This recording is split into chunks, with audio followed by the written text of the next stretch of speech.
உலகெங்கும் இருக்கக்கூடிய பிரிச்சுவல் டாக்ஸ் தமிழ் நேயர்கள் அனைவருக்கும் வணக்கம். புத்தாண்டு 2026 என்ன மாதிரி விஷயங்கள்லாம் நடக்க போகுது அப்படின்றத நம்ம அவங்க கிட்ட கேட்டு தெரிஞ்சுக்க போறோம். நம்ம நிகழ்ச்சிக்கு இன்னைக்கு யார் இணைஞ்சிருக்காங்கன்னு பாத்தீங்கன்னா, உலக அளவுல மிக புகழ் பெற்ற ஜோதிட உலகின் சூப்பர் ஸ்டார் அப்படின்னு சொல்லக்கூடிய நம்மளுடைய மகரிஷி ராம்ஜி பரமஹம்சர் தான் இணைஞ்சிருக்காரு. நிறைய கேள்விகள் கேட்க போறோம். கேள்விகள் எல்லாம் கேட்கறதுக்கு முன்னாடி நிகழ்ச்சிக்குள்ள நம்ம அவரை வெல்கம் பண்ணிக்கலாம். வணக்கம் சார். வணக்கம். எப்படி சார் இருக்கீங்க? நல்லா இருக்கு. Okay sir. இந்த 2026 புத்தாண்டுல வந்து என்ன மாதிரி விஷயங்கள்லாம் நடக்க போகுது, என்ன சஸ்பென்ஸ் எல்லாம் காத்துட்டு இருக்கு அப்படின்னு நேயர்கள் எல்லாரும் வெயிட் பண்ணிட்டு இருக்காங்க. நாங்களும் வந்து அதை உங்க ஸ்டைல்ல கேட்கறதுக்காக வெயிட் பண்ணிட்டு இருக்கோம் சார். நிச்சயம் 2026 எல்லாருக்குமே ஒரு ட்ரெண்ட் செட்டிங் இயரா இருக்கும். முக்கியமா இந்த வருடத்துல குரு பெயர்ச்சி அடைகிறார், உச்சம் பெறுகிறார். அதுதான் இந்த 2026 மிக முக்கியமான ஒரு விஷயமாக கருதப்படுகிறது. ராசி ரீதியாகவே ஒவ்வொரு ராசிக்கு அப்படிங்கிறத நம்ம சொல்லிடுறோம்.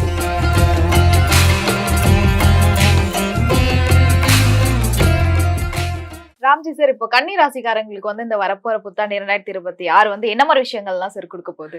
கன்னிராசிக்காரர்களை பொறுத்த வரைக்குமே இந்த கன்னிராசிக்காரர்கள் தான் எனக்கு ரொம்ப பிடிக்கும். தெரியும் சார், தெரியும். நீங்க கன்னிராசிக்காரங்கன்னா சிரிப்பீங்கிறது எல்லாருக்கும் தெரியும். கன்னிராசிக்காரர்கள்லாம் உண்மையிலேயே நித்திய பிரம்மச்சாரிகள். ஆனா இவங்க பிரம்மச்சாரிகள்ங்கிறது அவங்களுக்கும் எனக்கும் கடவுளுக்கும் மட்டும்தான் தெரியும். ஆனா இவங்களுக்கு யாரோ கன்னிராசி பேர் வச்சுட்டான்.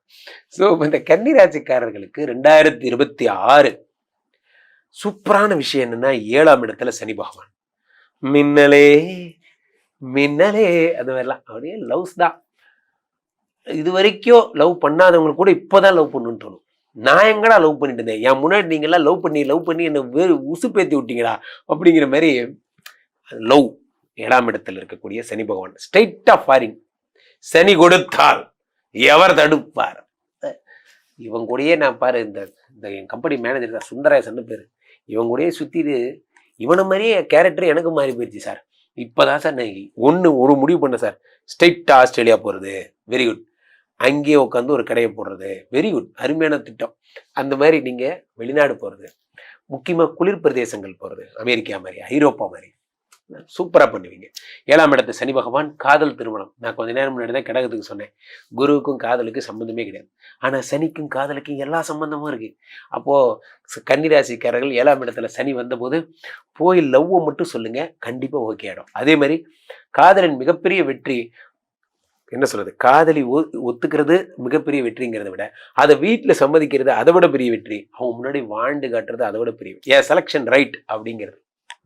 7ஆம் இடத்திலே சனி பகவான் வரும்பொழுது மிக அற்புதமான ஒரு விஷயம் எல்லாம் நடக்கும். 7 இருக்கின்ற சனி பகவான் 7, 8, 9 பார்க்கிறார். உங்க உடம்ப தான் ஃபர்ஸ்ட் பார்க்கிறார். சனி இப்படி பார்க்கிறார் உடம்ப. அப்போ உடம்புல இருக்க வியாதிகள் எல்லாம் சரியாயிடும். எந்திரிச்சு ஓடணும்னு தோணும். ஏன்னா சனி உங்களுக்கு யோகாதிபதி. இப்போ எந்திரிச்சு ஓடணும். இது வரைக்கும் லைஃப்பை வேஸ்ட் பண்ணதெல்லாம் போதும் சார். இனி பாருங்க, எடுக்கின்ற ஒவ்வொரு அடியும் ஒன்று ஒரு போகிற பாதையெல்லாம் சிங்கப்பாதை, சிவாஜி மாரி தான். அந்த மாதிரி தான் BOSS அந்த மாதிரிலாம் ஆக போறீங்க. அப்போ இந்த சனி பகவான் 10ஆம் பார்வையா 4ஆம் இடத்தை பார்க்குறாரு. 4ஆம் இடம் என்பது காரு, வீடு, மாடு, மனை போன்றெல்லாம் வாங்கணும்னு என்ன வரும். எங்கள் ஒரு ஆசையாக ஒரு கார் வாங்கணும் சார். வாங்கிட்டு எங்கள் அப்பாவை முன்னாடி சீட்டில் உட்கார வச்சு, அவர் சின்ன வயசுலேருந்து எனக்கு ரொம்ப ஆசை சார், இந்த மனுஷன் சைக்கிள்லேயே போய் தான் சார் என்னை ஸ்கூலுக்கு கூப்பிட்டு போனேன். அந்த மாதிரிலாம் உங்களுடைய சின்ன சின்ன ஆசைகள் தான் வாழ்க்கை. அது எல்லாத்தையும் சக்ஸஸ் பண்ணுவார். இதெல்லாம் நல்லா தான் இருக்குது. ஓப்பனிங் எல்லாம் நல்லா தான் சார் இருக்குது. ஆனால் இதெல்லாம் நடக்கிறதுக்கு வேலை வேணும். வேலையிலேருந்து சம்பளம் வரணும். அப்போ தான் இதில் இந்த கனவெல்லாம் நடக்கும். காதலிச்சா கூட அவங்க வீட்டில் பொண்ணு எப்போ தருவாங்கன்னா, மாப்பிள்ளை வேலை பார்த்தா தான் பொண்ணு தருவாங்க. கரெக்டா? மாப்பிள்ளைக்கு வேலை போயிடுச்சுன்னா பொண்ணு தர மாட்டாங்க. கரெக்டா? அதான் அவங்களுக்கு வேலை போகுது. அதான் இதில் இருக்க ட்விஸ்டே. ஏன்னா 10ஆம் இடத்திலே சரி குரு பகவான் இருக்கிறார். 10லே குரு வந்தால் பதவி பறிபோகும். இவ்வளவு நாள் குரு பகவான் 11ல இருந்து பெருசா ஒன்றும் பண்ணல. இப்போ 10ஆம் இடத்துல குரு இருக்கார். காதல் கொடுத்துட்டாரு, வீடு எல்லாம் ரைட்டு சார். ஆனா வேலைன்னு ஒண்ணு வேணுமா இல்லையா? நமக்குன்னே நடக்கும். 10ஆம் இடத்துல குரு பகவான் வரும் பொழுது இருக்கிறதுலே டஃபஸ்ட் டார்கெட்டா நமக்கு தான் கொடுப்பாங்க. சார் இவன் என்ன சார் டீம் மெம்பருக்கு வேலை கொடுக்க சொன்னா அனுமானம் கொடுக்குற வேலைலாம் கொடுக்குறாங்க சார். இதை அப்படியே தூக்கிட்டு வந்து வைக்கிறது. ஏத்த கம்பெனி காம்படிட்டரை பார்த்து பெஞ்ச் மார்க் பண்ணிட்டு நாளைக்கு ரிப்போர்ட் கொடுங்க. நான் முதல்ல ஸ்டடி பண்றதுக்காக எனக்கு 2 நாள் டைம் கூட கொடுக்காம 2 மணி நேரம் டைம்ல ஸ்டடி பண்ண சொல்றான் சார். கோபங்கள் வரும் தான், என்ன செய்யலாம், ஒன்றும் பண்ணக்கூடாது, அமைதியா இருக்கணும். அப்படிங்களா சார்? Okay sir. சமீபத்தில் தான் ஒரு ரீல்ஸ் பார்த்தேன். நீங்க கம்பெனியில முன்னுக்கு வர்றதுக்கான தாரக மந்திரம் என்ன? Okay sir. இதெல்லாம் நடக்காதுன்னு அவருக்கும் தெரியும். நீங்கள் போயிட்டு குளோபலைசேஷன் பண்ணணும், பெஞ்ச் மார்க் பண்ணணும், அதை பண்ணணும், இதை பண்ணணும், சீனாவுக்கு போகணும், ஜப்பானுக்கு போகணும், அங்கே இருக்கிற பல தத்துவங்கள் எல்லாத்தையும் படிச்சுட்டு வந்து இங்கே கம்பெனி டெவலப் பண்ணணும். Okay sir, okay sir. கண்டிப்பாக ஒரு சீனாக்கு அனுப்ப மாட்டார், ஏன்னா அவர்கிட்டே காசு இல்லை. ஸோ இப்போ 10ஆம் இடத்துல குரு பகவான் இருக்கும் பொழுது பாஸ் என்ன சொன்னாலும் ஓகே மட்டும் சொல்லுங்கள், வேறு எதுவும் சொல்லாதீங்க. ஜூன் வரைக்கும் இப்படியே ஓட்டுங்க. நீங்கள் ஏதாவது எமோஷன் ஆகுறீங்க, உங்க கூடலாம் எவன்டா வேலை வைப்பான்னு நீங்கள் ஒரு நிமிஷம் நீங்கள் யோசிச்சிட்டிங்கன்னா வேலை போயிடும். குருவோட டார்கெட்டே உங்களை டெம்ப்ட் பண்ணுறது மட்டும்தான். எப்படியாவது உங்களை டென்ஷன் பண்ணி உங்கள் சுயமரியாதையை தொட்டுக்கிட்டே இருப்பாங்க. நீங்கள் பண்ணுற வேலையை நேற்று வந்து சின்ன பையன் பண்ணிட்டான், அப்புறம் என்னமோ பெரிய சீனியர் இருக்கிறீங்க அப்படிம்பாங்க. பார்த்துலாம் விடுங்க சார், வாழ்க்கைங்கிறது முன்ன பின்ன இருக்கும்னு சொல்லி நம்ம அவரை குழப்பி விட்டு வந்துடணுமே தவிர கோபமெல்லாம் படக்கூடாது. கோவப்பட்டால் வேலை போயிடும், அதை பார்த்துக்குங்க. ஜூன் வரைக்கும் இப்படி. ஆனால் ஜூனுக்கு அப்புறம் அதே குரு பகவான் 11க்கு வந்துடுவார். எந்த கம்பெனியில் நம்மளை கிண்டல் பண்ணாங்களோ அதே கம்பெனியில் நமக்கு ப்ரொமோஷன் கிடைக்கும். அதான் அதில் இருக்குது ஸ்பெஷல். உங்களுக்கான நேரம். எப்படி ப்ரொமோஷன் கிடைக்கும், எப்படி சார் உடனே நடக்கும்? நம்ம பாஸ் தான் ட்ரான்ஸ்ஃபர் ஆகி போயிடுவான்ல, அவன் இருந்தால் தானே நமக்கு பிரச்சனை. சார் ஒரு விஷயம் நமக்கு ஒன்று நம்ம திறமையில ஜெயிக்கிறோம், அல்லது நம்ம ரெகனைஸ் பண்ணுற புது பாஸ் வந்தால் கொடுத்துட போகிறான். ஏதோ ஒன்று நடந்தாலும் சரி தானே. 12ஆம் இடத்துல இருக்கக்கூடிய குரு பகவான் 7ஆம் பார்வையாக 5 பார்க்கிறார். கன்னிராசிக்காரர்கள் குழந்தை பெற்றுக்க போறீங்க. அப்போ குழந்தை விஷயம், சொத்து போன்றவை சேரும். அதே மாதிரி சனியை பார்க்கிறார், 7ஆம் இடத்து சனி. ஏற்கனவே சனி பகவான் காதல்லாம் ஓகே பண்ணி சக்ஸஸ் பண்ணி எல்லாம் முடியும். குரு வந்து பத்திரிக்கைலாம் அடிச்சு கொடுத்து மிச்ச வேலையை வாழைமரம்லாம் கட்டி விட்டு மீதி வேலைலாம் குரு பார்த்துப்பார். ஸோ அப்போ கண்டிப்பாக கல்யாணம் நடந்துடும். அப்போ கன்னிராசிக்காரர்கள் உங்களுக்கு வந்து மிகப்பெரிய சோதனை என்னவென்றால், ஒரே சோதனை வேலை. ஒன்று வேலை மேலே இருக்கணும், இல்லைனாலும் வேலை மேலே தான் இருக்கணும். ஸோ அப்போது நீங்கள் உங்களுக்கு வேறு ஆப்ஷனே கிடையாது. எலி பெரிக்குள்ளே எலி எப்படி மாட்டிக்கிச்சோ அந்த மாதிரி நீங்கள் இந்த கம்பெனியில் மாட்டிக்கிட்டீங்க, அவ்வளோதான். ஆன் டியூட்டி போகிறேன் சார், நான் அப்படியே இமாச்சலில் போய் ஒரு ஷூட்டிங் எடுத்துகிட்டு வரேன் சார். ஷூட்டிங் எடுப்பீங்க, திரும்பி கம்பெனிக்கு வர மாட்டீங்க, அப்படியே வீட்டுக்கு அனுப்பிடுவாங்க. ஸோ அப்போது பாஸ் பக்கத்துலேயே இருக்கணும். திட்டு வாங்கினாலும் நான் இங்கே தான் இருப்பேன், எங்கேயும் போக மாட்டேன்னு அவங்க கூடவே இருக்கணும். ஏன்னா அந்த பக்கம் நவுந்தா 4 பேர் வந்து நம்மளை பற்றி போட்டு கொடுத்து வேலையை பிடிக்கிறவானுங்க. யாருக்கையும் நம்பாதீங்க, கம்பெனியில் யாரையும் கிண்டல் பண்ணாதீங்க, முக்கியமாக பாஸை கிண்டல் பண்ணாதீங்க. சில பேர் பாஸையே கிண்டல் பண்ணி ஏதாவது ஒன்று பேசுவீங்க, என்ன சிட்டுக்குருவி வேலைக்கு வந்துட்டானா அப்படிங்கிறது. அது பாஸே பக்கத்தில் லவுட் ஸ்பீக்கரில் கேட்டுன்னு இருப்பார். இப்படிலாம் கூட வேலை போனது நிறைய பேர் இருக்காங்க. தயவுசெய்து அமைதியாக இருங்க. பேசும்போது ஐயா வந்துட்டாரா, சார் வந்துட்டாரா, இப்படியே சார் வந்துட்டாரா அப்படி கேட்கணும். சார் இப்போ எங்கே போகிறாரு அப்படி கேட்கணும். பேசுறதுல ஏதாவது நம்பி பேசுவீங்க, அவன் கொண்டு போய் காட்டி விட்டுருவான். இந்த மாதிரிலாம் நடக்கும். 10ஆம் இடத்துல குரு பகவான் வருவதும் ஒன்றுதான். என்ன ஒரு 10-20 நாகப்பாம்பு எடுத்து கழுத்தில் போட்டு சுற்றுறதும் ஒன்று தான். யாருக்கிட்டையும் எந்த உண்மையும் கம்பெனி பற்றி கிண்டல் அடிக்காதீங்க, வேலை போயிடும். Okay sir. அப்போ வந்து கன்னிராசிக்காரங்க வந்து இந்த 2026ல வந்து கவனம் இருக்கணும், பொறுமை இருக்கணும், நிதானம் கண்டிப்பா இருக்கணும். Okay sir. ஸோ அவங்களுக்கு வந்து என்ன மாதிரியான வழிபாடு முறைகள் சார் இருக்கு? வழிபாட்டு முறை குரு காலில் விழ வேண்டியது, வேறு வழியே கிடையாது. சென்னையில் இருக்கிறவங்க இருக்கு பாருங்க, திருவலியதாயம்னு பேர். அதாவது பாடி சென்னை பாடி அங்கே போகணும், அல்லது ஆலங்குடி போகலாம், திட்டை போகலாம், அங்கெல்லாம் போகலாம். குரு பகவானுடைய ஒரு சித்தர் கோயில் போன்றவை, பாம்பன் சுவாமிகள் கோயில் இதெல்லாம் போகலாம், அதெல்லாம் பண்ணுங்க. அதே மாதிரி முக்கியமாக வியாழக்கிழமைகளில் பசுமாட்டுக்கு மஞ்சள் கலர் வாழைப்பழம், பச்சை வாழைப்பழம் கொடுக்கூட மஞ்சள் வாழை, அதாவது குருவுக்குரியது, அதெல்லாம் பண்ணுங்க. வேலை பத்திரமா பார்த்துக்கோங்க. கன்னிராசிக்காரர்களுக்கு மார்க்குன்னு பார்த்தா 100க்கு 75 மார்க். Super sir. கண்டிப்பா நீங்க சொன்னது வந்து இந்த ராசிக்காரங்களுக்கு வந்துட்டு நிறைய விஷயங்களை வந்து தெரிஞ்சுக்கிட்ட மாதிரி இருக்கும். பிளஸ் அது மட்டும் இல்லாம நிறைய வழிபாடு முறைகளும் அவங்களுக்கு சொல்லியிருக்கீங்க, மார்க்கும் வேற போட்டிருக்கீங்க ராசிக்காரங்களுக்கு. இருந்தாலும் இந்த கிரகங்கள் மாற்றம் வந்து ஒரு மிகப்பெரிய ஒரு கேம் சேஞ்சர் அப்படின்னே சொல்லலாம். ஸோ திடீர்னு வந்து சனி பயிற்சியா இருக்கட்டும், குரு பயிற்சியா இருக்கட்டும், அது மிகப்பெரிய ஒரு சேஞ்சஸ் வந்து லைஃப்ல கொண்டு வரும். ஸோ இப்போ இந்த கிரக பயிற்சி என்னென்ன மாதிரியான விஷயங்கள் சார் கொடுக்குது, என்ன மாதிரி மாற்றங்கள்லாம் வரப்போகுது? இந்த வருடம் பெரிய கிரக பயிற்சின்னு ஒன்றும் இல்லை கோகிலா. ஒன்று வந்து இந்த குருவனுடைய பயிற்சி மட்டும்தான். 2025 மாதிரி சனி ராகு குருன்னு 3 கிரகம்லாம் ஒன்றும் பேரல. 2026ல் குரு மட்டும்தான் பேர்ந்திருக்காரு. ஆனால் ஒன்று வந்தாலும் போதும், அது வந்து பெரிய மாற்றத்தை ஏற்படுத்தக்கூடிய அளவில் குருவே பெயர்ந்திருக்கார். அது வந்து உச்சம் பெற்ற குருவாக இருக்கிறது தான் ஒரு பெரிய பெனிஃபிட்டே. அது தங்க நெல்லிக்கனி மாதிரி சொல்லலாம். அது மாதிரி இந்த உச்சம் பெற்ற குரு பகவான் கடகத்துக்கு வருகிறார். அவர் வந்து என்ன பண்ணுறாருன்னா, எல்லா உலகத்தில் இருக்க அனைத்து ராசிக்காரர்களுக்குமே பொதுவாகவே நல்லது செய்ய போகிறார். முக்கியமாக இந்த உச்சம் பெற்ற குரு பகவான் இருக்கும்போது என்னோட அட்வைஸ் என்னன்னா, எந்த ராசியாக இருந்தாலும் தங்கம் வாங்குங்க. இந்த வருடம் தங்கம் வாங்கினீங்கன்னா அது பெரிய இன்வெஸ்ட்மெண்ட்டாக இருக்கும். காரணம் என்னென்னா, குரு நிறைய பொன்னார் மேனியன்னு சொல்லக்கூடியவர், தங்கத்தை நிறைய கொடுப்பார். அதே மாதிரி டீச்சிங் ப்ரொஃபஷனல்ஸாக இருக்கிறவங்க, அதே மாதிரி வந்து ஏதாவது ஒரு மாஸ்டராக இருக்கிறவங்க, கராத்தே மாஸ்டர், இந்த மாஸ்டர் அந்த மாஸ்டர்லாம் சொல்கிறோம் இல்லையா, இந்த மாதிரி மாஸ்டர்லாம் இருக்கிறவங்களுக்குலாம் ரொம்ப நல்ல பீரியடு. உளவியல் சம்மந்தப்பட்ட சைக்கியாட்ரிக் எஃபெக்ட் அதை பற்றி ட்ரைனிங் சொல்கிறவங்க, வைத்தியர்கள், அவர்களுக்கெல்லாம் ரொம்ப நல்ல பீரியட். சனி என்ன பண்ணுறாருன்னா நவம்பர் 28 வக்கரமானார். அப்புறம் வக்கர நிவர்த்தியோட தான் இந்த ஜனவரி 1ஆம் தேதி தொடங்குது. குரு பகவான் மிதுனத்தில் ஒரு 2 ஜனவரியிலேருந்து பிப்ரவரி வரைக்கும் வக்கரமாக இருப்பார். அப்புறமா மார்ச்சுக்கு அப்புறம்லாம் பொழந்து கட்டுவார். குரு பகவானுடைய பவர் பாருங்க. ஸோ மார்ச், ஏப்ரல், மே, ஜூன் வரைக்கும் குரு திரும்ப அற்புத பலன். ஜூனுக்கு அப்புறம் குரு உச்சம் பெற்ற பலன். இந்த மாதிரிலாம் நடக்கும். ரொம்ப சூப்பரான டைம் இது. இதில் என்ன விஷயம் அப்படின்னா, இந்த குரு பார்க்கின்ற முக்கியமான பிரதான ராசிகளே என்னன்னா, காலபுருஷனுக்கு 8ஆம் இடமாகப்பட்ட விருச்சிகம். அவங்கள புண்ணியசாலிகள் அப்படியே கொட்டப்புறம் அந்த 8ஆம் இடத்தை பார்க்கறதுனால என்ன ஆகுது அப்படின்னா, நிறைய சொத்து கடத்துறார். அடுத்த காலபுருஷனுக்கு 10ஆம் இடமாகப்பட்ட மகரம். அப்போ புதிய பிஸ்னஸ் ஸ்டார்ட் பண்ணுறவங்களாம் இந்த வருடம் ரொம்ப சூப்பராக அதில் பிரகாசிப்பாங்க. அதே மாதிரி காலபுருஷனுக்கு 12ஆம் இடம்னு சொல்லக்கூடிய மீனத்தை பார்க்குறாரு. அப்போ இதெல்லாம் பார்க்கும்போது அதுக்கும் என் ராசிக்கு என்ன சார் சம்பந்தம்னு நீங்கள் கேட்கலாம். பட் ஆனால் இது காலபுருஷனுடைய தத்துவத்தை வச்சு தான் இது மொத்தமே இயங்குது. இவங்க ராசிக்கு என்ன நடக்கும் அப்படின்னா, முக்கியமாக பிளஸ்டாகவே சொத்து சேர்த்துறதும், தொழிலில் பிஸியாக இருக்கிறதும், விரயங்களை குறைக்கிறதுமா குரு பகவான் ஜென்ரலாகவே கொடுத்துட்றாரு. அது இல்லாமல் தான் இப்போ நம்ம சொன்ன போனஸ் பாயிண்ட்ஸ் எல்லாம். இப்போ ஜென்ரலாக என்ன பண்ணிடுறாருன்னா, யாராக இருந்தாலும் தொழில் டெவலப் பண்ணி விட்டுறாரு. யாராக இருந்தாலும் உங்கள் பொழப்பு தாங்க எல்லாங்கிற மாதிரி பண்ணிடுறாரு. யாராக இருந்தாலும் தங்கம் வாங்கி கொடுத்துட்றாரு. இதெல்லாம் பண்ணிடுறாரு. முக்கியமாக குரு பலம் வந்துட்டாலே நமக்கு தெரியும் கோகிலா, குரு பலம் வந்துட்டாலே கல்யாணம் ஆகிடும், குழந்தை பிறந்துடும். ஏன்னா கல்யாணம் பண்ணும்போது நம்ம பார்க்குற ஃபர்ஸ்ட் பாயிண்ட் என்ன சொல்லுங்க, குரு பலம் வந்தாச்சா. குரு தான் ஃபர்ஸ்ட் பிரதானம். குழந்தை பிறக்கிறது போது என்ன கேட்குறோம், குரு பார்வைப்படுதா. இப்போது ஒரு மனிதரின் அடிப்படை தேவையே கல்யாணம், குடும்பம், வீடு, வாழ்க்கை, இது எல்லாத்தையும் குரு கொடுத்துருவார். அதனால இந்த வருடம் ஒரு சுபமான வருடமாக இருக்கும். தெளிவான பதில்கள் கொடுத்துருக்கீங்க. நிறைய பேர் உண்மையான பதில்கள் கொடுக்குறாங்களா அப்படின்றது தெரியல. ஆனா உங்களோட வார்த்தைகள் கண்டிப்பா உண்மை இருக்கு. அது நம்மளோட நேயர்கள் நிறைய பேர் சொல்லியிருக்காங்க. அவங்களோட இன்னொரு கேள்வி என்னன்னா, உங்களை எப்படி தொடர்பு கொள்றதா? ஏன்னா அவங்களுக்கு பர்சனலா நிறைய கேள்விகள் இருக்கலாம். அவங்களுடைய ஜாதகம் பத்தி உங்ககிட்ட கேட்கலாம். ஸோ அந்த மாதிரி அவங்களுக்கு நிறைய கேள்விகள் இருக்கு. ஸோ அவங்க எப்படி சார் உங்களை தொடர்பு கொள்ளலாம்? அப்போ என்ன தொடர்பு கொள்வது உலகத்தில் ரொம்ப ஈஸி. எனக்கு ஃபோன் பண்ணுறதா. ஏன்னா எனக்கு ஃபோன் பண்ணால் கீழே போயிட்டுருக்க இந்த 2 நம்பரை கூப்பிடுங்க. உங்களுடைய சொந்த ஜாதகத்தை பார்த்து கொள்ளுங்கள்.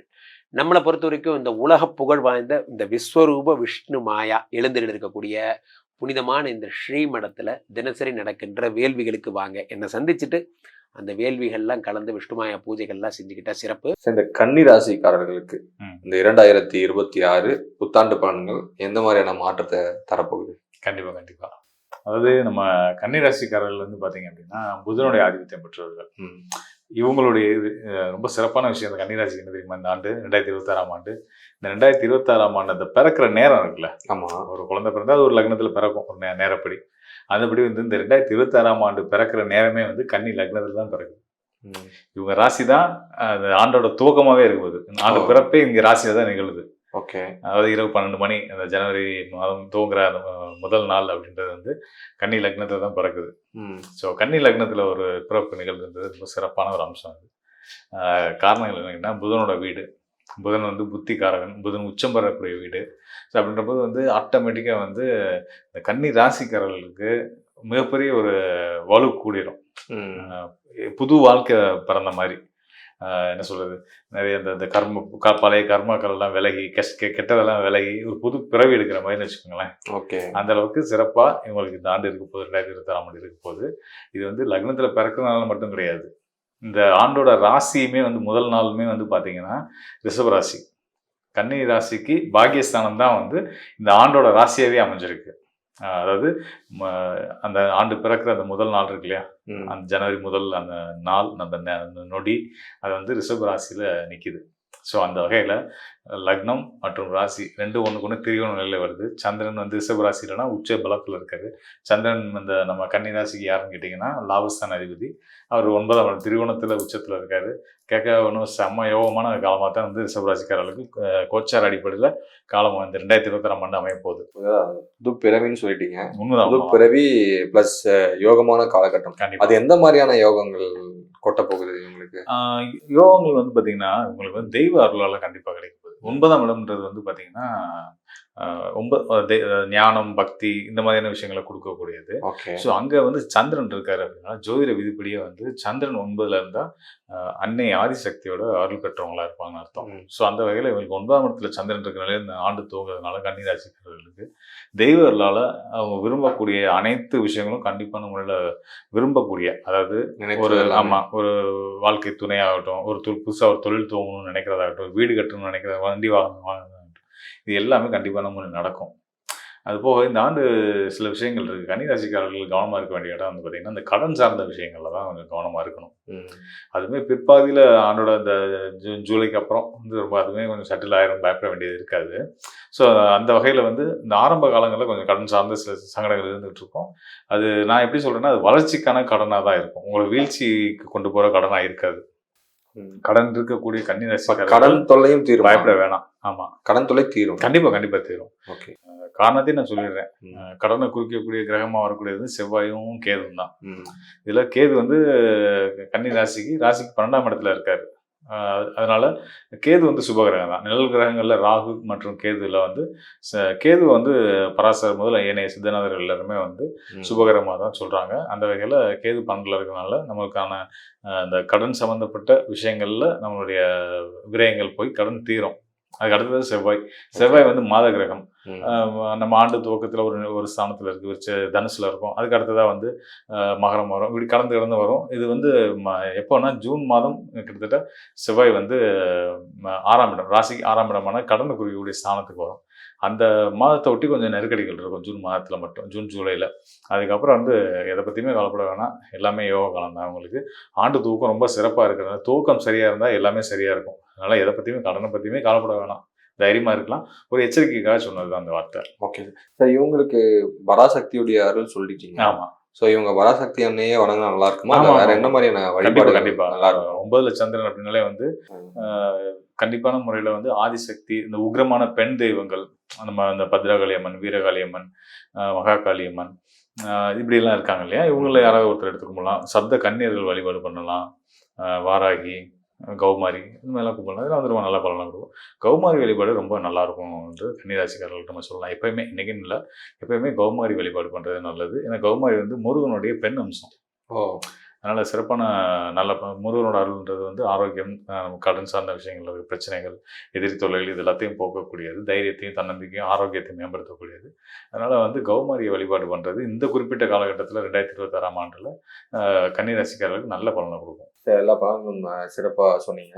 இதை தாண்டி இந்த குறிப்பாக வந்து குரு வந்து 12 வருடங்களுக்கு ஒரு முறை வந்து கடகத்தில் அமரப்போகுதுன்னு சொன்னீங்க.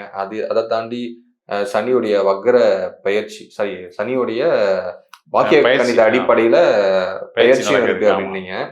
ஸோ இன்னும் ஏனைய கிரகங்கள்லாம் இருக்கு, அதெல்லாம் ஆண்டு கிரகங்கள், இதெல்லாம் பேஸ் பண்ணி என்ன மாதிரியான இந்த வருடங்களுக்கு எந்த மாதிரியான பலன்களை கொடுக்கும் சார்? கண்டிப்பாக. அதாவது நம்ம ஆண்டு கிரகங்கள் தான் வந்து ஆண்டு பலன்களுக்கு எடுத்துக்க முடியும். கோச்சார பலன்கள்னு வரும்போது நம்ம அதான் எடுத்துக்க முடியும். மாத பலன், வார பலன் வரும்போது நம்ம மாத கிரகங்கள், ஒவ்வொரு நாட்கள் வரக்கூடிய சந்திரன் அடிப்படையை வச்சு நம்ம சொல்லுவோம்.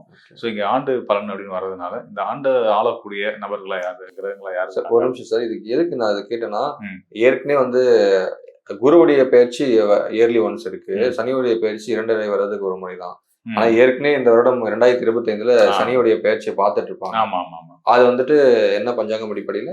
திருக்கணித பஞ்சாங்க அடிப்படையில. இப்ப திரும்ப வாக்கிய கணித அடிப்படையில தான் அந்த பயிற்சி வருது. சோ இந்த கிளாரிட்டி மக்களுக்கு கொடுக்கலான்றது கண்டிப்பா. நீ கேட்டது ரொம்ப நல்ல கேள்வி. ஏற்கனவே வந்து சனி வந்து மீனத்துல தானே இருக்காரு. இப்போ நீங்க இப்பதான் இனிமே தான் வரப்போறாருன்னு சொல்றீங்களே, இது என்ன விஷயம்னு கேக்குறீங்க. அதாவது வாக்கிய பஞ்சாங்கத்தின் அடிப்படையில, வாக்கிய பஞ்சாங்கத்தை ஃபாலோ பண்ணக்கூடிய பாரம்பரிய ஜோதிடர்கள்லாம் வந்து பாத்தீங்கன்னா, நாங்க வந்து இனிமே தான் வந்து சனி பயிற்சி மீனத்துக்கு வரப்போறாரு. இப்போ வரைக்கும் கும்பத்துல ராகுவோட இணைவு பெற்று தான் இருக்காருன்றதான் நம்மளோட கணித அடிப்படையிலான நம்பிக்கை. ஸோ இந்த அடிப்படையில மீனராசிக்கு நம்ம வாக்கிய கணிதத்தின் அடிப்படையில மார்ச் மாதம் வரப்போறாரு, சனி வரப்போறாரு. ஸோ இது வந்து திருக்கணித முறையில் ஏற்கனவே வந்துட்டு தான் ஒரு கணித முறை, அது ஒரு கணித முறை அதில் இருந்துகிட்டு இருக்கு. அதை ஃபாலோ பண்ணி சொல்லக்கூடிய, அதை நம்பி பலன் சொல்லக்கூடிய ஜோதிடர்களும் இருக்காங்க. அதை நம்பக்கூடிய மக்களுமே நிறைய பேர் இருக்கிறாங்க. வாக்கிய கணிதம் பாரம்பரிய முறை அதையும் ஃபாலோ பண்ணக்கூடிய ஜோதிடர்களும் பெரும்பான்மையான மக்களும் இருக்காங்க. திருக்கோயில்களில் பெரும்பாலும் வாக்கிய கணிதம் ஃபாலோ பண்ணுவாங்க. சித்தநாதர்கள் கொடுத்த கணிதத்தில் அதில் மாற்றம் செய்யறதுக்கு யாரும் அதிகாரம் திருநள்ளாறுல கூட இந்த சமயத்துலதான் வந்து ஆமா அவங்களுக்கு செய்து கொடுத்த அந்த ஃபார்முலால வந்து மாற்றம் செய்யற அளவுக்கோ அதுல தப்பு இருக்குன்னு சொல்ற அளவுக்கு யாரும் வந்து அந்த உயர்நிலையை யாரும் அடையலைன்றதுனால அவங்க கொடுத்ததே நாங்க ஃபாலோ பண்ணிக்கிறோம். அந்த அடிப்படையில் தான் சனி வந்து மீனத்துக்கு வரதை நாங்க வந்து அடிச்சு சொல்றோம், கன்சிடர் பண்றீங்க. ஓகே, இது இன்னும் ஏனைய கிரகங்கள்லாம் இருக்குல்ல? ஆமா. அதன் அடிப்படையில இந்த வருடம் எல்லாருக்கும் எந்த மாதிரியான விஷயங்களை தரும்? அந்த குரு பகவான் கடகத்துக்கு வரப்போறது உறுதி. அவர் கடகத்துல உச்ச பலம் பெறக்கூடிய நிலையில இருக்க போறாருன்றது உறுதி. இது ஆண்டுக்கு குரு வந்து அவரோட சுழற்சி ஒரு ராசிக்கு ஒரு இடத்துக்கு வர்றதுனா திரும்ப வர்றதுக்கு 12 வருஷம் ஆகும். அந்த அடிப்படையில் அவர் தன்னுடைய சொந்த வீடுன்னு சொல்ல முடியாது, உச்ச வீடு அவருக்கு ரொம்ப பிடிச்ச நட்பு வீடு, சந்திரனுடைய வீடு, அங்கே வரப்போறாரு. அங்கே வந்து சிறப்பான யோக பலன்களை எல்லாத்துக்குமே கொடுக்க போறாரு. மீனத்துல சனி குருவோட வீட்டில் அந்த குருவே வந்து அந்த மீனத்துக்கு 5ஆம் வீடான கடகத்துக்கு வந்து அங்கே முழு பலம் அடைய போறாரு. கடகத்துல குரு அமரும்போது அவருடைய பார்வை வந்து மீன ராசிக்கு கிடைக்கும், மீன ராசியில் இருக்கக்கூடிய சனிக்கும் கிடைக்கும். சனிக்கு சுபத்துவ தன்மையை கொடுத்துட்றாரு. அசுபர்னு சொல்லக்கூடிய சனிக்கு குருவுடைய இணைவு, திரியோண நிலை இணைவு கிடைக்கிறதுன்றது வந்து நல்ல ஒரு பாசிட்டிவிட்டியை எல்லாத்துக்குமே கொடுக்கும். எல்லா மக்களுக்கும் மனசுல நிம்மதியும் சந்தோஷத்தையும் அமைதியையும் கொடுக்கும் இந்த ஆண்டு அப்படின்னு சொல்லலாம். ஓகே சார், கண்டிப்பா இந்த 2026 நம்மளுடைய ஆடியன்ஸ்க்கு பார்க்குற எல்லாருக்குமே வந்து நல்ல ஒரு ஆண்டா அமையணும்னு நானும் வேண்டி கேட்டுக்கிறேன். ரொம்ப நன்றி சார். ரொம்ப சந்தோஷங்க. மீண்டும் நானும் மக்களுக்கு என்னுடைய புத்தாண்டு வாழ்த்துக்களை சொல்லிக்கிறேன். வரக்கூடிய 2026ஆம் ஆண்டு உங்களுக்கு அனைத்து விதத்திலையும் சிறப்பான மகிழ்ச்சியான ஆண்டு அமையணுன்றதை நான் இறைவன்கிட்ட வேண்டிக்கிறேன். கண்டிப்பான முறையில் நல்ல விதமாக இருக்கும் அப்படின்றத நான் சொல்லிட்டு இன்னொரு விஷயத்தை மட்டும் நான் உங்கள்கிட்ட பகிர்ந்து விரும்புகிறேன். அதாவது இப்போ நம்ம சொல்றது வந்து கோச்சார அடிப்படையில் சொல்லக்கூடிய பலன்கள் அப்படின்றது ராசி அடிப்படையில் சொல்லக்கூடிய பலன்கள். ஜோதிட சாஸ்திரம் வந்து விதி அடிப்படையிலையும் கதி அடிப்படையும், அதாவது உங்கள் லக்ன அடிப்படையிலையும் சூரியன் உங்கள் ஜாதகத்தில் சூரியன் எங்கே இருக்காரு அப்படின்றத பொறுத்தும் சில பலன்கள் வந்து மாறுபடும். அது மட்டும் இல்லாமல் உங்களுடைய நடப்பு தசா புத்திகள், இப்போ உங்களுக்கு என்ன தசா நடந்துட்டு இருக்கு, அது உங்கள் வயதை பொறுத்து, உங்கள் பிறந்த நட்சத்திரத்தை பொறுத்து அந்த வேறுபாடுகள் வரும். அதன் அடிப்படையில் அது உங்களுக்கு யோகத்தை செய்தா என்ன மாதிரியான பலன்களை கொடுக்க தயாராக இருக்குது, அதையும் சேர்த்து இப்போ இருக்கக்கூடிய கிரக நிலையிலையும் வச்சு நம்ம பலன் சொல்லுவோம். அதுதான் இன்னும் நுட்பமாக சரியானதாக துல்லியமான பலன்களாக இருக்கும். தேவைப்படுவவங்க நிச்சயமான முறையில் என்னை தொடர்பு கொள்ளுங்க. கண்டிப்பாக அவங்களுக்கு நல்ல ஒரு வழிகாட்டுதலை கொடுக்கலாம். இந்த பாசக்காரர்கள் அப்படின்னு சொன்னா கன்னிராசி அப்படி சொல்லுவாங்க. இந்த பாசக்காரர்களான கன்னிராசிக்கு இந்த 2026 புத்தாண்டு பலன்கள் எப்படி இருக்கு?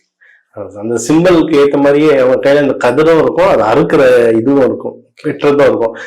நான் பாசமும் கொடுப்பாங்க, பிரச்சனை பண்ணா அறுத்த விட்டுருவாங்க. அந்த கன்னிராசி வந்து நல்லா இருக்கு. ஆனா என்னன்னா சனி பகவான் வந்து 7ஆம் பார்வையா பாக்குறதுனால நிறைய அவங்க எடுக்கிற முயற்சிகள் நிறைய தடங்களாயிட்டு இருக்கும். சரிங்களா?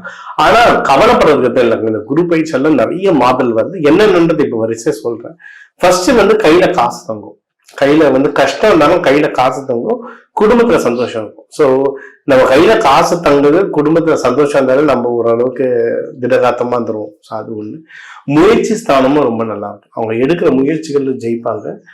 முக்கியமா அவங்க எல்லாம் வேலைக்கு ப்ரொமோஷன் ட்ரை பண்ணாலோ, படிப்புக்கோ இல்லை எங்கேயோ போறதுக்கோ எடுக்கிற முயற்சி எல்லாருமே அவங்க வின் பண்ணுவாங்க. ஸோ அது ஒண்ணு நல்லது. 4ஆம் வீடும் நல்லா இருக்கு. அவங்க எதாவது இன்வெஸ்ட்மெண்ட் பண்ணணும், வீடு மனை வாங்கணும், வண்டி வாங்கணும், நகை ஸ்டாக் மார்க்கெட்ல வாங்கணும், அவங்க இன்வெஸ்ட்மெண்ட் பண்ணுறதுக்கும் டைம் சூப்பரா இருக்கு. என்னன்னா டாக்குமெண்டேஷன் கரெக்டா பண்ணிடணும். எனக்கு குரு சனி 2 பேரும் பாக்குறாங்க டாக்குமெண்டேஷன். நான் எங்க பெரியப்பா பையன்கிட்ட தான் பைக் வாங்கினேன், அப்புறம் பேர் மாத்திக்கின்ற கதனம் கிடையாது. வாங்கின உடனே பேரை மாத்திடணும். அந்த மாதிரி டக்குன்னு டாக்குமெண்டேஷன் எல்லாத்துலயும் பண்ணி வச்சுட்டாங்கன்னா ரொம்ப நல்லது. கண்ணிலாம் வந்து நகைலாம் பார்த்து வாங்கணும். நகை ஆசைப்படுவாங்க. கண்ணியில நிறைய பெண்கள் பிறப்பாங்க, அவங்களுக்கு நகை மேல ஆசை இருக்கும். ஆனா எந்த நகை வாங்கணும்னு தெரியணும். கண்ணி, அதுவும் முக்கியமா ஹஸ்தம்னா கையில தங்கம் முதலம் போடவே கூடாது. தங்கம் சீக்கிரம் அவங்களுக்கு கையில நிக்காது. அப்ப அவங்களுக்கு பரிகாரம் தங்கத்தை போடக்கூடாது, வேற எதுலையாவது இன்வெஸ்ட்மெண்ட் பண்ணணும். வீடு நிலத்துல இன்வெஸ்ட்மெண்ட் பண்ணலாம், ஸ்டாக் மார்க்கெட்ல இன்வெஸ்ட் பண்ணலாம். ஸோ எந்த ராசி, அதுல எந்த நட்சத்திரக்காரங்களுக்கு என்ன இன்வெஸ்ட்மெண்ட் இருக்கு அதெல்லாம் ஒரு தடவை கன்சல்டேஷன் எடுத்தாங்க, நம்ம கிளியரா அதை சொல்லலாம். இன்னொன்னா 6ஆம் வீடு, அந்த எதிரிகள் தொல்லைகள் நிறைய, அது எல்லாம் கம்மியாகும். அவங்களுக்கு வந்து உடல் உபாதைகள், முக்கியமா இந்த ஹஸ்தம், சித்திரை, இந்த அடிவயிறு பிரச்சனை நிறைய வரும். அந்த இஷ்யூஸ் எல்லாம் நிறைய இப்ப கம்மியாகும். கல்யாணத்துக்கும் நேரம் நல்லா இருக்கு. கல்யாணத்துக்கு நேரம் நல்லா இருக்கு. அவங்க தாராளமா பார்க்கலாம். பொண்ணு மாப்பிள்ளை வீடு போறதா இருந்தா நம்ம எப்பவுமே சொல்றதுதான் புதன் வியாழன் வெள்ளி இதுல போயிட்டு பொண்ணு மாப்பிள்ளை வீடு பாருங்க. கல்யாணம் பண்றதா இருந்தாலும் இந்த 3 நாள்ல பண்றது வந்து ரொம்ப நல்லது. ஏற்கனவே கல்யாணம் ஆனவங்களுக்கு வந்து சின்ன சின்ன உரசல்கள் வரும். ஏன்னா அந்த 7ஆம் வீட்டுல சனி பகவான் இருக்கிறதுனால சின்ன சின்ன உரசல்கள் வரும். கண்டினியூஸா தெய்வ வழிபாடு பண்ணுங்க. அதான் இவங்க வந்து பெண் தெய்வ வழிபாடுலாம் பண்றது ரொம்ப நல்லது.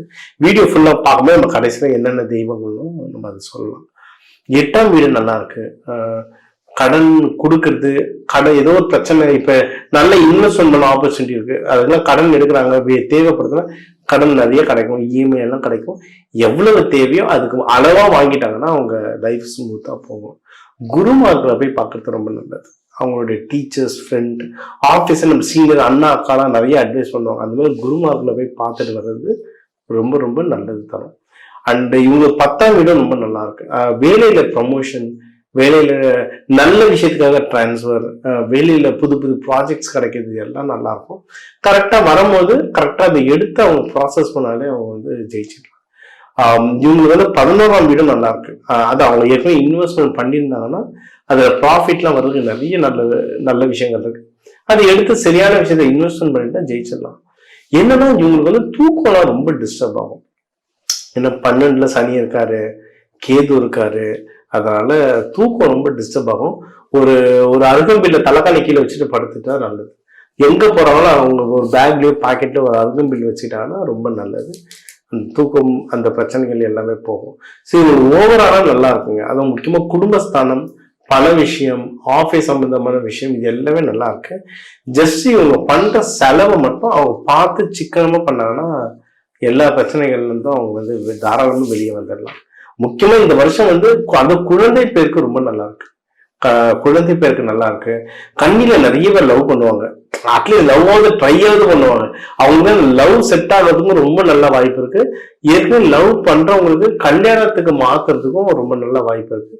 அவங்க வீட்டுல பேசி அடுத்து என்னென்ன ஸ்டெப் எடுக்கணுமோ அதுக்கு அவங்க தாராளமா எடுக்கலாம் சார். Okay sir. இதை தாண்டி இப்ப இவங்களுக்கு வழிபாடு, கோயில் வழிபாடு அப்படின்னு வந்தா எந்த மாதிரி கோயில் வழிபாடு சொல்லலாம்? அதை தாண்டி அவங்கள இன்னும் மாத்திக்கிறதுக்கு, மெருகேற்றுக்கிறதுக்கு என்ன மாதிரியான வழிமுறைகளை சொல்லலாம்? பெரும்பாலும் அம்மன் வழிபாடுகள் இவங்களுக்கு ரொம்ப நல்லா இருக்கும். அம்மன் வழிபாடுகள், பெருமாள் வழிபாடா இருந்தா ஆண்டாள், அப்படி இல்லைன்னா நம்ம கிருஷ்ணர், பெருமாள், இவங்க வழிபாடும் ரொம்ப நல்லது. புதன் மகோரையில போய் அவங்க வழிபாடிட்டு வந்தாங்கன்னா ரொம்ப நல்லது. அதுவும் இவங்க வந்து சாமிக்கு படையல் போட்டு வழிபட்டாலும் நல்லது. அதுவும் குலதெய்வத்துல இவங்க சக்கரை பொங்கல் போட்டு வழிபாடு பண்றது ரொம்ப நல்லது. அன்னதானமாவும் சக்கரை பொங்கலோ புளியாதுரை இதெல்லாம் அவங்க அன்னதானமா எவ்வளவு கொடுக்குறாங்களோ அவ்வளவு நல்லது சார். இது கோவில்ல மட்டும் இல்லை, இப்ப வீட்லயே இவங்க நேரம் சரியில்லை, இப்ப ஹஸ்பண்ட் ஒய்ஃப்குள்ள நிறைய பிரச்சனைகள் வருதுன்னா இவங்களோட ஸ்ட்ரென்த்னா இவங்க பாசம் அதிகமா கட்டுவாங்க, அன்பு கட்டுவாங்க. அப்ப நல்லா நீங்க சமைச்சு போட ஒரு தடவை 2 தடவை ரெஸ்பாண்ட் பண்ண மாட்டாங்க. பெருசா நல்லா இருக்குல்ல கூட சொல்ல மாட்டாங்க. நீங்க 2-3 தடவை கண்டினியூஸா பண்ண அவங்க மைண்டு தானா மாறும். நம்மளுடைய ஸ்ட்ரென்த் என்ன, வீக்னஸ் என்னன்னு தெரிஞ்சா அதை வச்சு பிளே பண்ணலாம். நம்ம ஸ்ட்ரென்த் பாசம் நல்லா காட்டுவோம், நல்லா சமைப்போம். கன்னிராசி நல்லா சமைக்கும். சமைச்சு போடுங்க உங்க ஃபேமிலிக்கு நல்ல பாசம் கட்டுங்க, தானா மாறிடுவாங்க, நீங்க சொல்றத கேட்பாங்க. Okay sir. இது தாண்டி இந்த 2026ல வந்து பாத்தீங்கன்னா குரு பகவான், சனி பகவான் இந்த மாதிரி கிரகங்கள்ல வந்து எந்தெந்த நிலையில வந்து சஞ்சரிக்குது, எந்த மாதிரியான பலன்களை கொடுக்கும், அதுக்கேற்ற மாதிரி சொல்லுங்க சார். இந்த வருஷம் வந்து எல்லா கிரகங்களும் ஏதோ ஒரு விதமான பயிற்சிகள் நடக்குதுங்க. மேஜர் என்னென்ன கிரகங்கள்னா, ஒண்ணு குரு பகவான். இந்த வருஷத்தையே 2ஆ பிரிச்சுக்கலாம். குரு பயிற்சி வந்து ஜூன் 2 வரும். ஸோ ஜூன் 2க்கு முன்னாடி, ஜூன் 2க்கு அப்புறம்னு சொல்லிட்டு பிரிச்சுக்கலாம். அதை கலந்துதான் நம்ம வந்து இப்ப எல்லா நம்ம ராசிகளுக்கு நம்ம பயன்கள் சொல்லியிருக்கோம். இன்னொன்னு சனி பகவானுடைய வக்ர பயிற்சி நடக்குது. சனி பயிற்சி 2 வருஷத்துக்கு ஒண்ணு, வக்ர பயிற்சி நடக்குது. அதுவும் ஜூலை 27 அந்த டைம்ல நடக்கும். அதுவும் நடுவுல தான், வருஷத்துக்கு நடுவுல வருது. மேஜரா இன்னொன்னு யாருன்னா ராகு கேது பயிற்சி. அது வந்து நவம்பர் 25. ஸோ 2026 நவம்பர் 25 கடைசியும் நடக்குது. அதான் சொன்ன, இது வந்து யாருக்கும் ஒரு பெரிய விமோசனம், சிம்ம ராசி கும்பராசிக்கு ஒரு பெரிய விமோசனம். ஏன்னா ஏற்கனவே ரொம்ப கஷ்டப்பட்டு இருக்காங்க. ஸோ இந்த 3 கிரகங்கள், ராகுக்கு எது சேர்த்து 4 கிரகங்கள், இந்த 4 கிரகங்கள் பயிற்சி நடக்குது. ஸோ இந்த வருஷம் வந்து நிறைய மாறுதல்கள் இருக்கு, நிறைய நல்லதும் இருக்குங்க 2026. இன்னொன்று இந்த 2026 வந்து தமிழ் மாத பிரகாரம், நம்ம ஏப்ரல் 14 வந்து தமிழ் நியூ இயர், அது பிரகாரம் பார்க்கும்போது இந்த வருஷம் வந்து ஸ்பிரிச்சுவல் வருஷம். ஒரு வருஷத்துக்கும் ஒரு நல்லது நடக்கும். சரி, விஸ்வாச வருஷம், இப்ப பிரபவ வருஷம் வருது. இந்த வருஷத்துக்கு என்னன்னா ஹைலி ஸ்பிரிச்சுவல். நீங்க வேணா பாருங்க, இந்த வருஷம் நம்ம அடுத்த நியூ இயர் போடும்போது நம்மளுக்கு அந்த கமெண்ட்ஸ் வரும், நீங்க சொன்னது ரைட்டுன்னு. இந்த வருஷம் நிறைய கோவில் ஸ்தலங்கள் நிறைய வளரும். கோவில் ஸ்தலங்கள் சம்பந்தமான விஷயங்கள் நிறைய பேசப்படும். நிறைய முருகர் சிலை திறப்பாங்க, நிறைய சாமி கோவில்கள் கும்பாபிஷேகம் நிறைய நடக்கும் இந்த வருஷம். இன்னொன்று தொழில்களும் நிறைய ஆன்மீகம் சம்பந்தமான நிறைய தொழில் வரும். நீங்க இப்போ பார்த்தீங்கன்னா ஆன்மீக சம்பந்தமான நிறைய சேனல்கள் வருது. நிறைய ஆன்மீக கோவில்களை சுத்தி நிறைய கமர்ஷியலாவே ஆன்மீகம் சம்பந்தமான நிறைய விஷயங்கள் நடக்கும். ஆன்மீக சம்பந்தமான ஆப்ஸ், ட்ரைனிங், கடவுள் வழிபாடு வந்து ரொம்ப நடக்கும். இந்தியா தமிழ்நாடு மட்டும் இல்லை, உலக லெவல்ல நடக்கும். அதுலேயும் இந்தியா தமிழ்நாடுல ரொம்ப அதிகமா வருவாங்க இந்த வருஷம். இன்னொரு இப்ப இந்த வருஷம் இந்த new year, English new year பிறக்கிறதே எப்படின்னா நம்மளுக்கு வந்து சுக்கிரன்ல தான் பிறக்கிறார். அதுவும் எப்படின்னா நம்ம தாரஸ்ன்னு சொல்லுவோம். நம்மளுடைய ரிஷப ராசியில ரோகிணி நட்சத்திரத்துல பிறக்கிறாரு. அன்னைக்கு பிரதோஷம் வேற.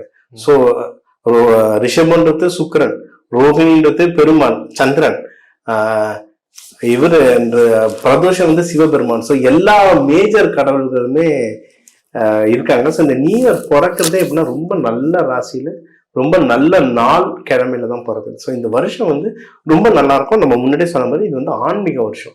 ஒரு வருஷத்துக்கு வந்து சில வருஷங்கள் வந்து கொஞ்சம் குரோதி வருஷங்கள்லாம் கொஞ்சம் எதிரிகள் கிட்ட இருந்து ஜாக்கிரதைன்னு சொல்லுவோம். ஒவ்வொரு வருஷம் தீம் இருக்கும். இந்த வருஷம் ஆன்மீக வருஷம். இது வந்து அருட்பெரும் நாள், அருட்பெரும் வருஷம்னு சொல்லுவோம் நம்ம.